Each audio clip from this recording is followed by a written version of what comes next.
Welcome everyone. Today you're here for the Risk and Safety Solutions RFID Best Practices webinar.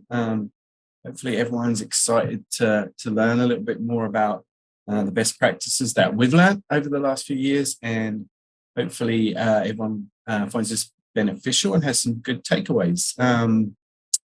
Just going over today's structure, we will just go over a few things to note here right now. I'll do some intros from our esteemed presenters today, Russ and Tom, and then they'll do their presentation, and then we'll have plenty of time at the end for some questions. We have had some questions that have been submitted before the webinar. We hope to address those during the presentation. And again, if not, we'll go over those towards the end. Just a few things to note.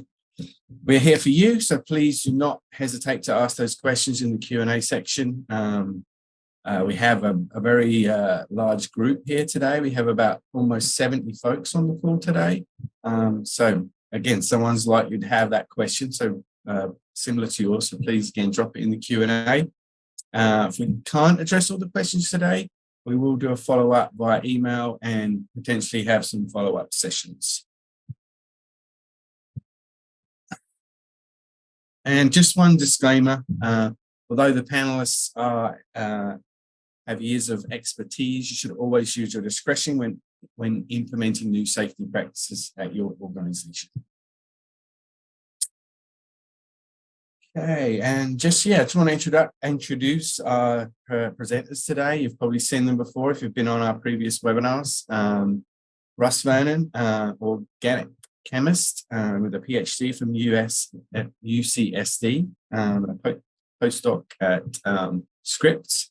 He's got more than 30 years working experience within the UC and had 6 years as an environmental health and safety director at UC Riverside. He's participated in the direction of our chemicals development in RSS since his time with Risk and Safety, and is now assisting potential clients when people reach out to us with their interest in our software.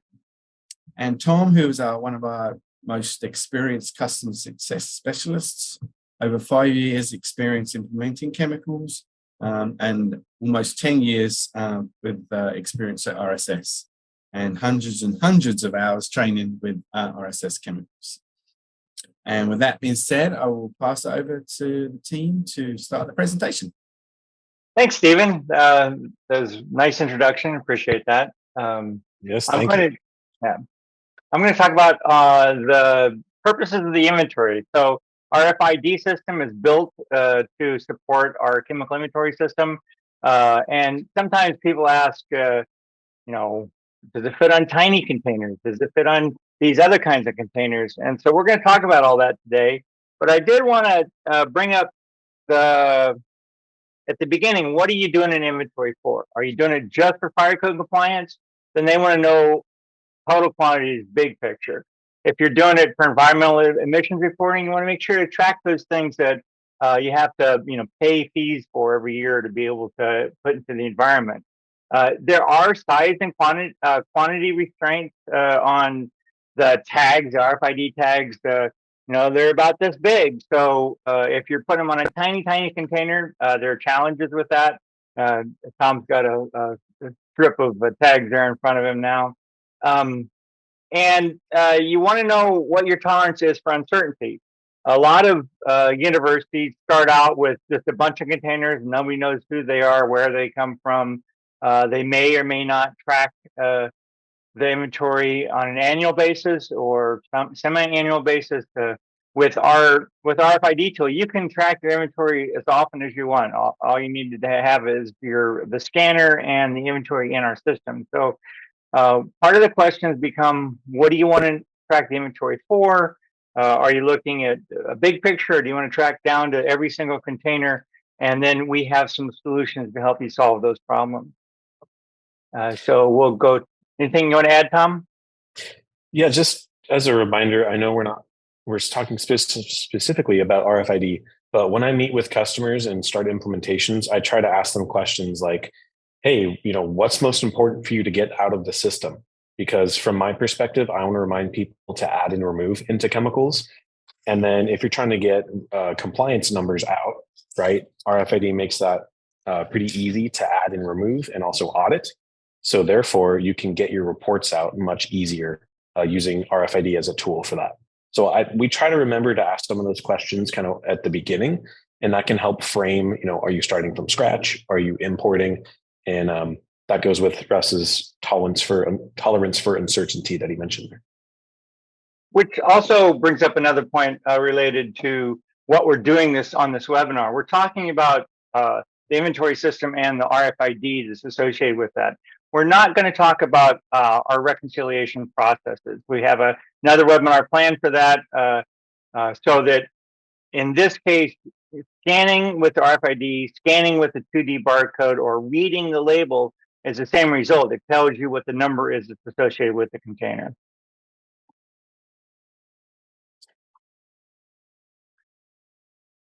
So how did we get here? UC Davis, the EHS department, had an interest in doing RFID scanning. They hired a consultant to provide them guidance and support on how they could implement this tool. And so we stole all of our ideas from UC Davis EHS.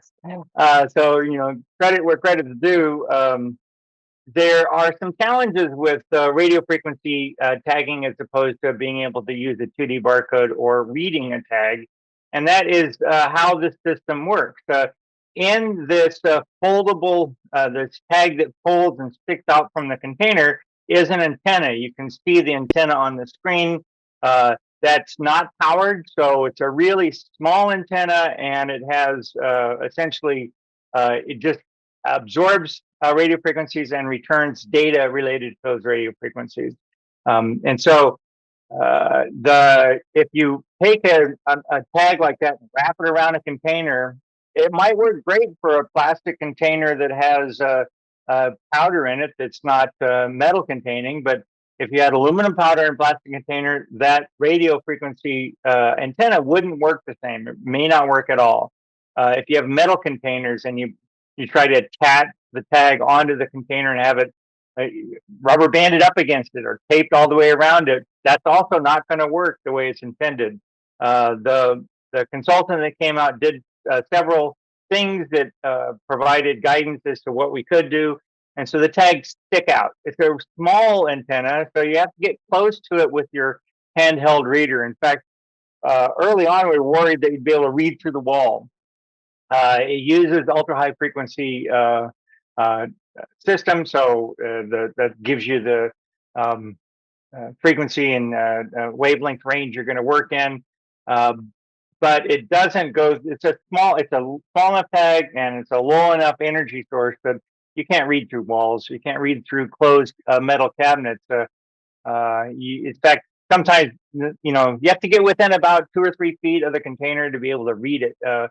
We essentially tell people about an arm's length away. You want to be that close to be able to read the container. It's useful to rotate the reader while you're reading, because the orientation of the tag relative to the reader makes a difference, whether it reads it well or not.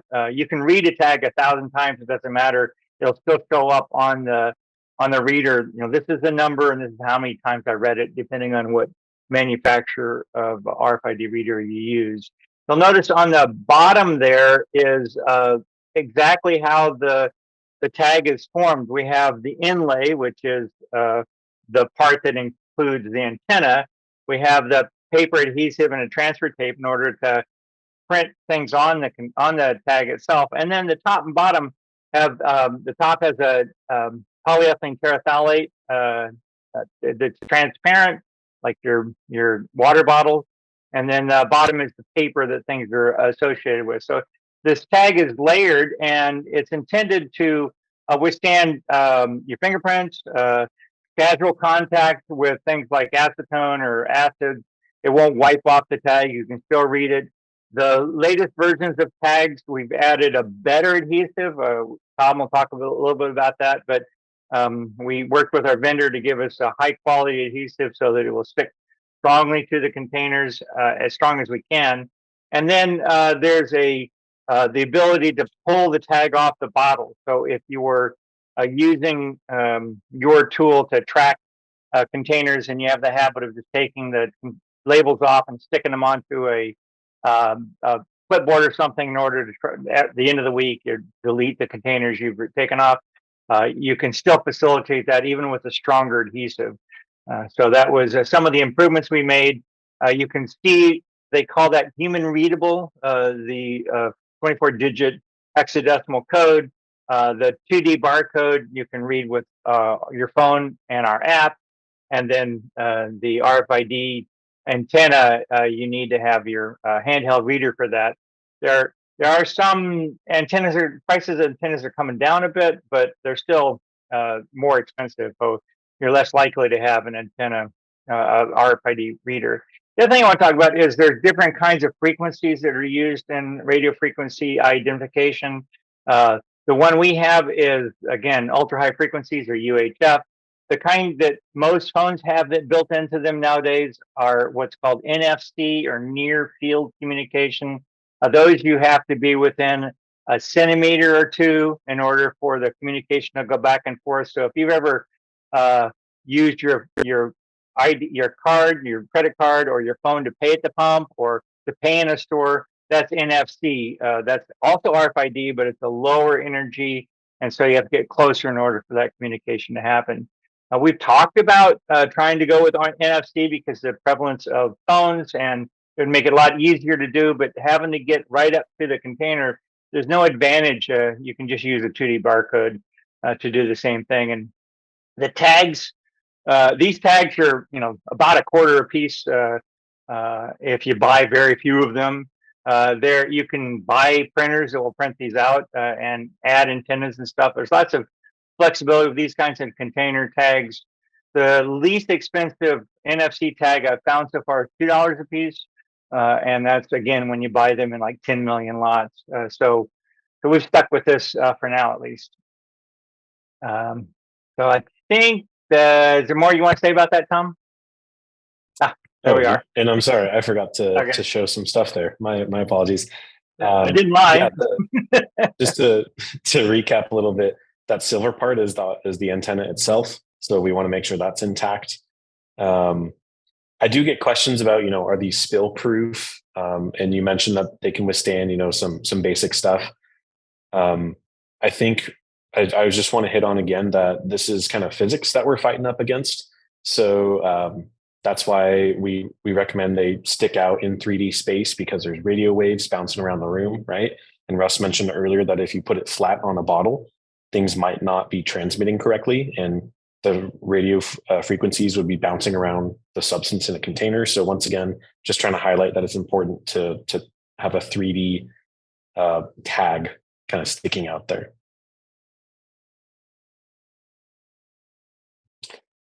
All right. We actually have our vendor just send us a little video to show their preferred way to actually attach an RFID barcode. So let me play this for you. It's only about 20 seconds long or so, but just to show you what it looks like. So there's no audio. I don't even know if that's transmitting, but they peeled it off from the little backing paper there. They kind of fold it in half, but they're keeping one of the clear, wings separate. And they're going to put one side on. It looks like they're using just a notepad there, and they're fully kind of using each side to put it on there so that it sticks out in 3D space. So we thought it'd be interesting to at least show that of here's what the vendor is providing us with information. So, hey, maybe you learned something. I personally have not been doing it that way. So now I know, right?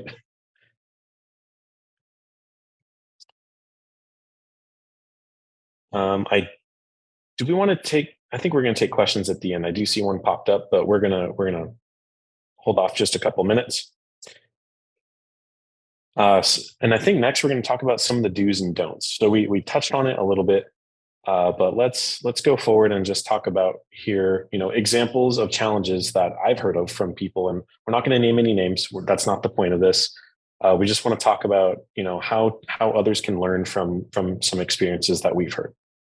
So we like to call them little flag tags. One thing we didn't write on here actually is that these still function as a QR barcode. So if you want to do a QR reconciliation, you can, but that really defeats the purpose of an RFID reconciliation. So you can still do that if you prefer. That's always available. I like to think of this as RFID and QR barcodes built into one. So let's talk about some of the things on screen here. So a barcode falling off. Sometimes I've seen some folks, they either apply it differently or they put it on a bottle that's got stuff on it. So it's not a clean bottle. So typically we recommend, making sure there's no dust or debris or like oil on any kind of bottle that you're applying these to. A couple times I've been on site, we take paper towels with us. We're wearing some gloves, so we take paper towels and we just kind of brush off the bottles or containers that we're going to be applying them to.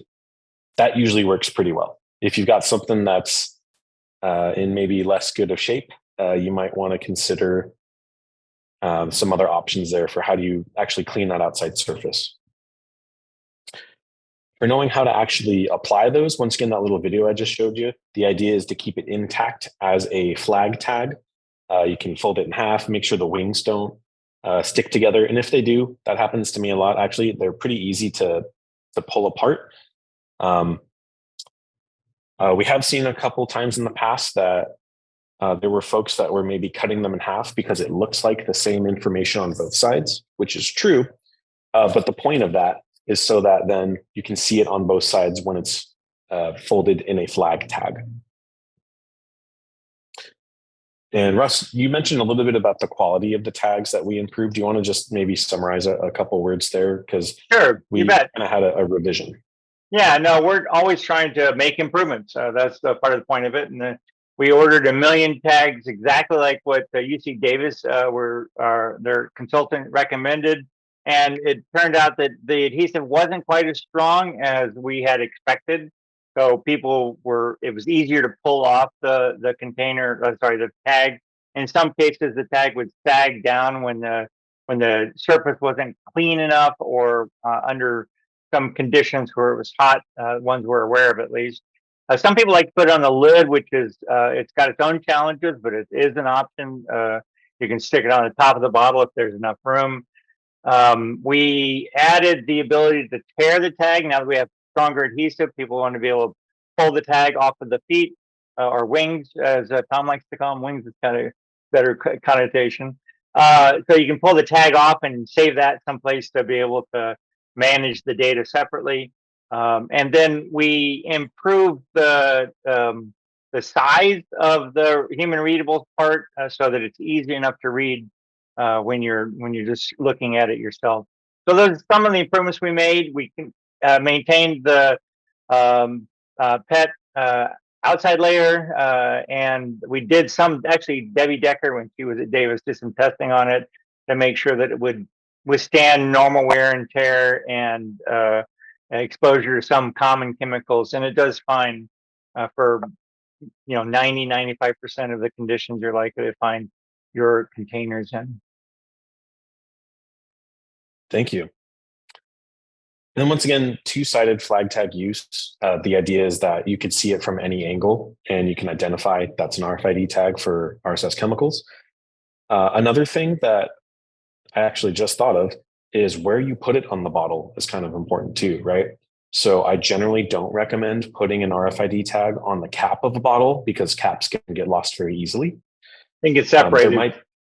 They get separated, right? So maybe a last resort, I'd recommend putting it on the cap if that's the only spot. Like if it's a very small container, there might not be a lot of places to attach it to. And that's okay. I think we're going to talk about kind of in the next slide or so. There might be situations when you don't want to use a tag. So we do only have one size. I'm sorry, Tom. I just wanted to mention we do only have one size for the tags because we're limited by the size of the antenna. We can't make the tags much smaller and still be able to read them with a reasonable distance on a RFID reader. That's a really good point. Typically just one size. The previous QR barcodes had two sizes, a small and a large. For these RFIDs, it's just one size fits all there. And then going along with, you can kind of see in the picture here, like If there's ever some information on the bottle that you want to look at, so that could be vendor, cast number, safety info, I try to recommend to not put our RFID over any of that, but there might be situations where you don't have a choice. But we try to leave it up to our customers, to decide what works best for them. I worked with some customers where we were in a stock room, and I believe we decided, okay, it's going on the top right of every single container that we're putting these on. And that way, once we went through and did our barcoding, it looked really nice and uniform. The stockroom manager preferred it that way. So we said, let's do it that way, right? So that seemed to work pretty well. Russ, anything to add to this slide before we move on? I'll give you the opportunity now. No, I'm good.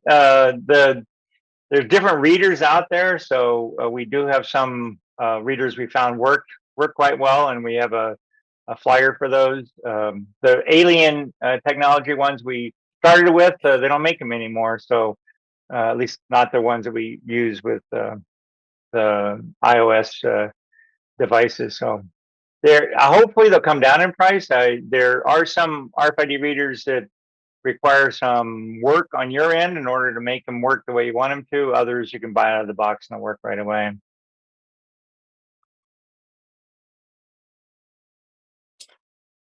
All right, so let's talk about some scenarios when RFID tags may not make sense. So really the goal is to barcode everything that you can so that it's really easy to audit those. And I say audit meaning reconcile using our reconciliation process.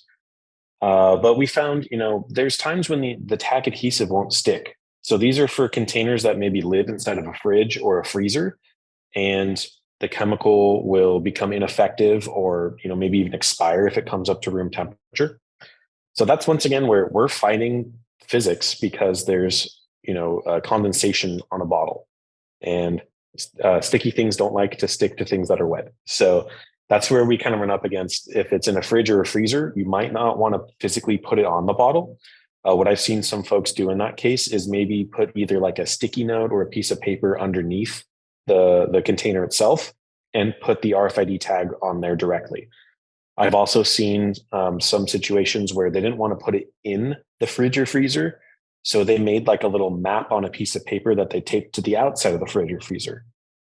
And so they wrote down, or maybe they even drew little pictures of like each container and then had a little barcode.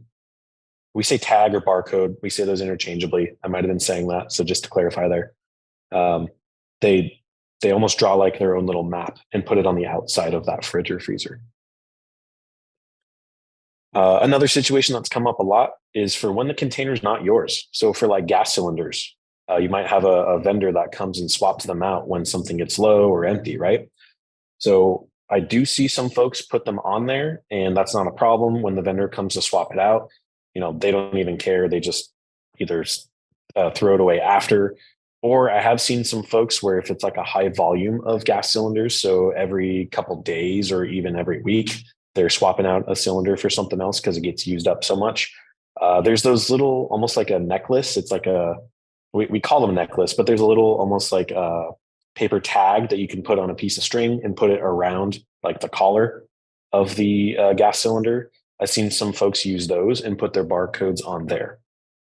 Yeah, it's the hello, my name is tag. Those work pretty well. And alternative to hanging on each cylinder, which I recommend. I think it's a good way to go. I've seen them attached to the wall above where the cylinders are. So if you've got a static inventory, you just want to make sure they're there. Those are two ways to do it. And speaking of static inventory, I worked with some customers that had really large amounts of inventory that's static, meaning it's only going to ever be a certain amount. And when it lowers to a certain threshold, they reorder more. So they're constantly just kind of running out a little bit, ordering more, and then just replenishing from there. It might not, they decided they didn't want to barcode all their static inventory. They were just going to put it in the system. That was what they were going to report on. And it might be, maybe a little bit lower than what's actually there in the system. But what was added into chemicals was the largest amount. So for their reporting numbers, those were still accurate. But this was more in a health setting. So We are getting chemicals used in some other types of settings, which is nice. But once again, they decided, you know what, we're not going to barcode all those pallets of hand sanitizer that are down in the basement. And that works, right? I don't want to say, hey, you have to barcode everything if it's going to be a huge administrative burden. They decided themselves. It probably doesn't make sense for us to do that because we're not going to be reconciling that.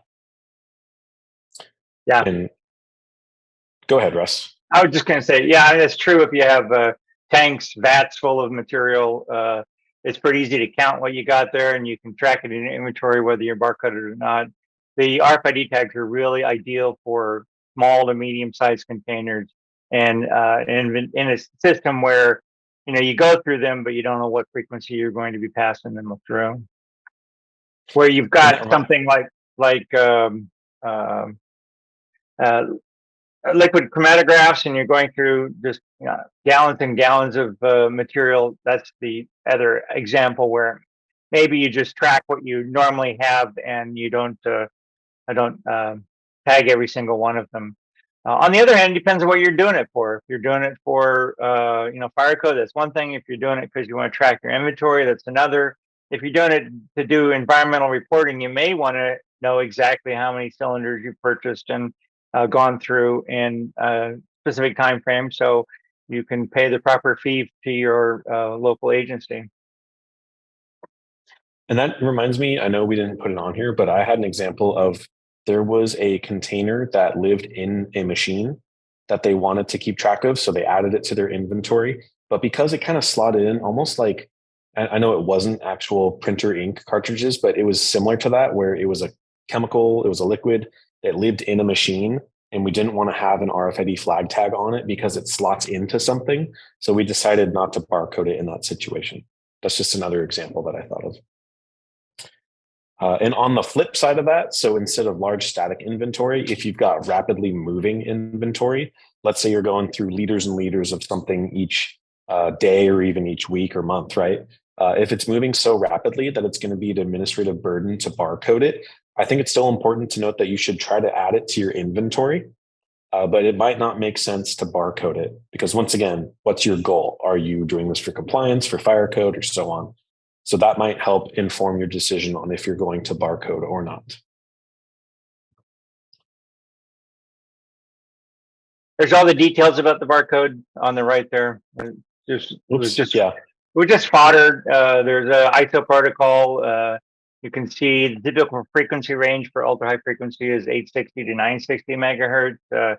The chip we're using, which doesn't mean to most people. The way we're using is we just identify on the antenna and on the label the exact number that's there. Some RFID systems you can change the information in. Manufacturers oftentimes have a tag that goes through with their containers, and they add information to it as it's going through their manufacturing process. We don't. We just put the information in and slap it on there. You can see the operating and storage temperatures of the tags. They get pretty cold and pretty hot. Maybe wouldn't survive on the surface of Mercury, but should in most environments where people live. And then, the size of the tag, it's really small. That's not kilobits, that's bits. It's not bytes even. So it doesn't take much memory to be able to put that little tiny tag inside. That's it, Tom. Well, that reminded me of, once again, like you can use both the QR for capturing the number or the RFID to capture the number in a reconciliation. And then that isotypical frequency, that might help inform which scanner you buy down the line to actually do that reconciliation. So you want a scanner that covers this range of megahertz. Megahertz. All right. So just a couple miscellaneous things before we jump into questions here. So our new mobile app supports bulk adding containers. That was a feature that was heavily requested. So we added that in. The nice thing is you literally just have a roll like this. I think this is showing with my background, right? You just can scan up and down the roll, and then you say, add new container, and it will create a new container of whatever chemical you're looking at based on how many you scanned. So that's a really nice enhancement that we're plugging there. And as Russ mentioned in the beginning, to actually talk about the reconciliation, like how it goes, we are planning a future webinar for that. So stay tuned. we'll be sending out announcements when we have that ready to go. Let me give you the opportunity, Russ. Anything you want to add that's not written here? I know you did it really nicely. Well, thank you. Almost like I have some experience. So almost like, how many years you been working on chemicals? So we have had some questions coming in the Q&A. I think we can take a chance here, or take this opportunity to answer some of those. So maybe, Russ, we could trade off starting on the top that's here in the Q&A. Sure. So I'll start. Let's start with, there have been some that are being answered from our team. So thank you for our team for that. For the collar ring to use to attach to a cylinder, do we have a photo of it? I currently do not. What I've seen is almost like, it's like a one of those almost like rectangle type little paper name tags, as Russ called it earlier. And some come with a little spot to attach like a string through it. So it's almost like a literal little necklace. I don't know if are those standard, Russ, in the industry?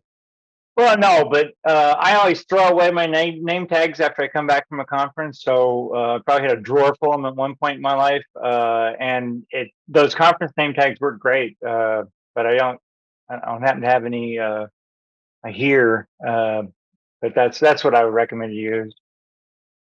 I've also just seen like, it's like from an office supply store. I think we actually use it in our UCOA system. To plug that real quick, it's like a little rectangle, but it kind of tapers off on one end with a trapezoid, and it's hole punched to have a spot where you can put a string through. I've seen some folks use that on their gas cylinders. Oh, sure, the tags, the equipment tags. I think E-Line probably carries them. Yeah, you bet. And maybe next time one of the teams on site, we can grab a picture, or we can reach out to someone who already has a picture, and we can send that over to you, Julian. Thanks, Stephen. Russ, you want to take the next question? Sure. So Philip's asking, is RSS Chemicals flexible enough to accept the data output from the top 2 or 3 RFID scanners? If I define the top 2 or 3, I'd say yes, because they provide us the data in the format that we expect it in. Otherwise, if you get some scanners, you have to delete columns. Normally, a scanner output is CSV, a column separated value spreadsheet. You can port that right into an Excel system and then upload it to our tool. Our tool is expecting because Alien Technology was the first one we set up, expecting the first column to be the number, the second column to be the count. And so it looks for the first column to identify what the numbers are, compares that against our existing system, and then returns that information. We'll get into that a bit more at the when we do the reconciliation webinar. There's some development that the team's working on right now to improve our reconciliation system. But depending on what scanner you get, you may have to do a tiny bit of editing, delete a column or move a column around in Excel. We do have, like I mentioned, a flyer that we've got experience with these RFID scanners, and we can send that out. Thank you. Yeah, just to add to that, if you are scanning and it gives you an error when you import that direct file, that's when I'd recommend maybe copying and pasting the tag numbers and the count over to a fresh Excel spreadsheet, and then try uploading that. That's typically what our service desk is going to ask you to do when you reach out. So you could always try that ahead of time and save yourself some back and forth with them. Let's look at the next question here. So Jillian's saying, I have rags that are reading with a random extra tags. It looks like I have tags that are reading with a random extra digit in the middle of the RFID. I was an early adopter and a beta tester, and it looks like the newer tags are doing that too. So definitely we'll take down your information and get in contact with you, Jillian. I think we have heard of maybe there was a batch that wasn't quite working as intended, which I'm not 100% on. But I think we can reach out and get some more info from you there. We had heard this probably from you, Jillian, and we've reached out to the vendor and asked them to do some testing. We sent some tags to them and said, look, this didn't meet our expectations or our quality assurance guidance. And so they were going through to see if they could reproduce it, which we were able to do ourselves, and then solve the problem. So we are still trying to make improvements. That was one of our issues of the slides. It's still fairly new to the world, and so we would like to hear any feedback you have about things that are or are not working. I appreciate that. Next question I'll take from Russ Blackmar saying, are sublocations tagged using RFID tags? So tagging sublocations with RFIDs is not required in order for reconciliation to work. That was required when using only the QR version of reconciliation, but that's not the case with RFID. You do not need to barcode your sublocations in order for it to work. However, I have talked with a couple customers that actually liked having their sublocations barcoded, because then when they had like many of them in the list, they could still hit the little scan button and hold it up to their shelf, and it would jump directly in that list so they wouldn't have to scroll on their mobile app. So you're welcome to barcode your sublocations with RFIDs. It just doesn't have any value add in terms of the reconciliation process. Which we're working on to make improvements to. Ah, great. The next one is, what's the cost per tag? It depends how many you buy. We get 1 million at a time, and we did that originally. They were coming in very inexpensively, and then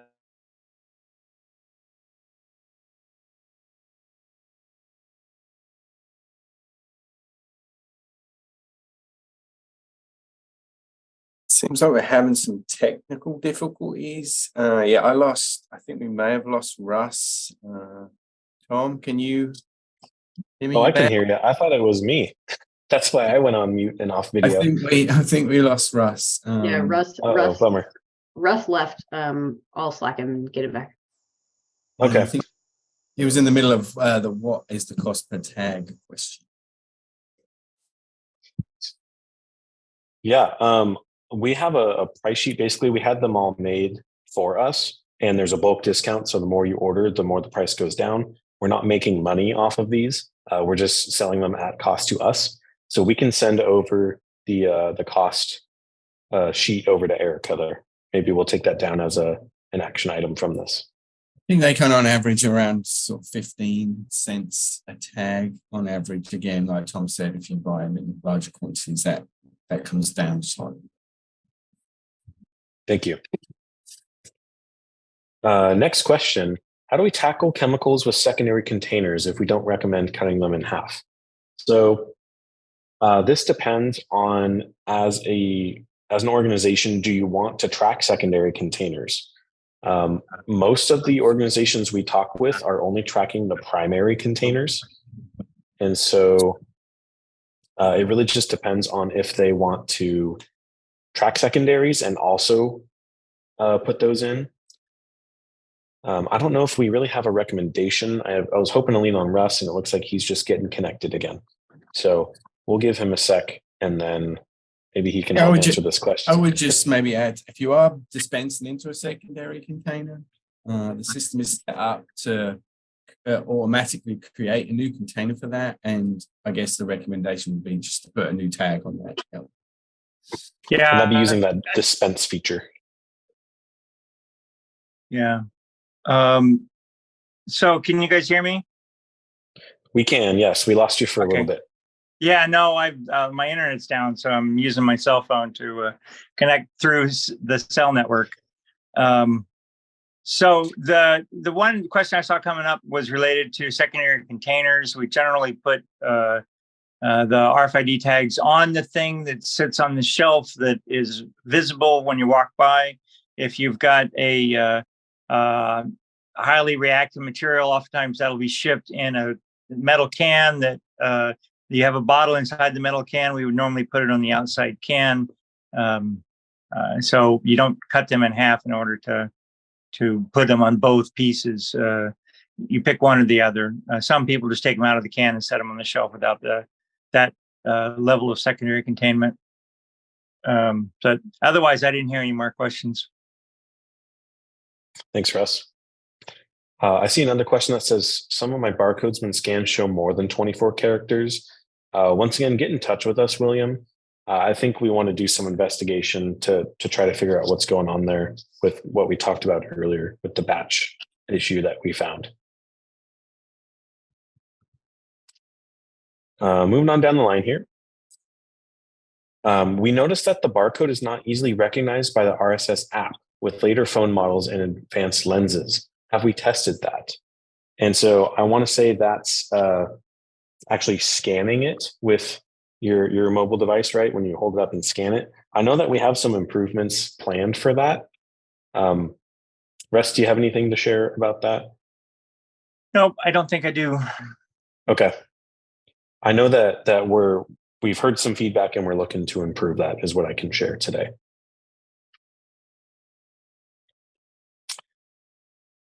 And then it looks like that's it. I think maybe our team is typing out answer to another one there. So just to give everyone else, we do have a couple minutes scheduled left.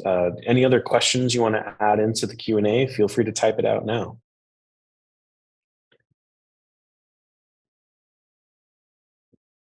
So just to add on to what, as if we're waiting on any, I know we took, Russ and Tom mentioned that we're hoping to have another webinar coming up here reasonably soon about the reconciliation process. If there are any other topics that you feel like would be helpful for future webinars, please reach out. We're always open to ideas. Again, we said at the start, we're here for you, and our user base often have very similar questions. So any ideas we're welcome to, and hopefully can do some future webinars. Great. And also, last question came in. Can we send out the list of recommended scanners? Yes, we can. We can send that as a follow-up.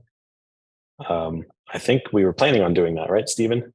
Correct. Yeah, someone had asked a question about the PowerPoint, but again, we'll happily send that out to anyone, or we might just send it out to everyone, but yeah, we can send the PowerPoint that we presented today.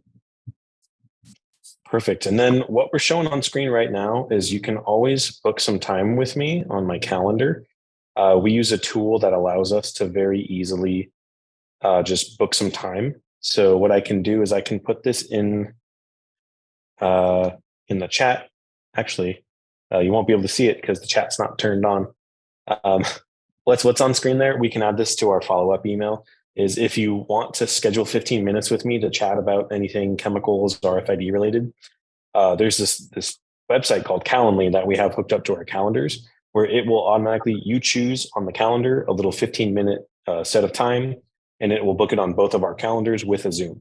So if you want to chat about whatever it is related to chemicals and RFID, we're going to send that out in our follow-up as well. I just want to take, sorry, Tom, I just want to take this final opportunity to thank everyone for joining us. Again, we had over 70 folks on today, which is kind of overwhelming response. Again, we're here for you, so we love doing things like this, and we hope everyone found it beneficial. Actually, I also take this opportunity to thank Tom and Russ for their time and effort for putting the webinar together. Thank you. We figured it'd be good to share the knowledge with everyone, right? And just kind of whatever we've learned, there's no reason to keep it to us. So let's share that with everyone. Yes, thanks for your time. Look out for some up and coming webinars. Thanks, everyone. Thanks, everyone. We appreciate it. Bye.